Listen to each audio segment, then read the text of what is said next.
স্বাগতম। সাতক্ষীরার তালা ফুটবল মাঠে যুব জামাতের মহাসমাবেশে উত্তাল জনসমুদ্র।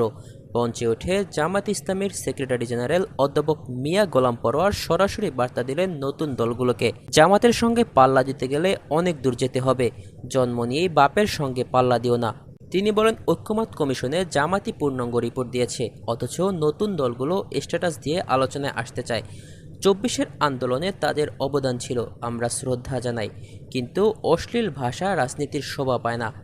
হিন্দু ভোট প্রসঙ্গে পরোয়ার বলেন, হিন্দু মানি নৌকা নয়, হিন্দু মানে দাঁড়িপাল্লা।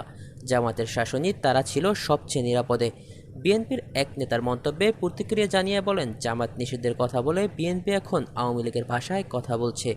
সমাবেশে আরও উপস্থিত ছিলেন ইসলামী ছাত্র শিবিরের কেন্দ্রীয় সেক্রেটারি নুরুল ইসলাম সাদ্দাম, তালা কলরোয়া আসনের প্রার্থী অধ্যক্ষ মোহাম্মদ ইজ্জতুল্লাহ, কেন্দ্রীয় নেতা আব্দুল খালেক সহ স্থানীয় নেতৃবৃন্দ। মহাসমাবেশটি সভাপতিত্ব করেন তালা উপজেলা আমির মাওলানা মহিদুল্লাহ।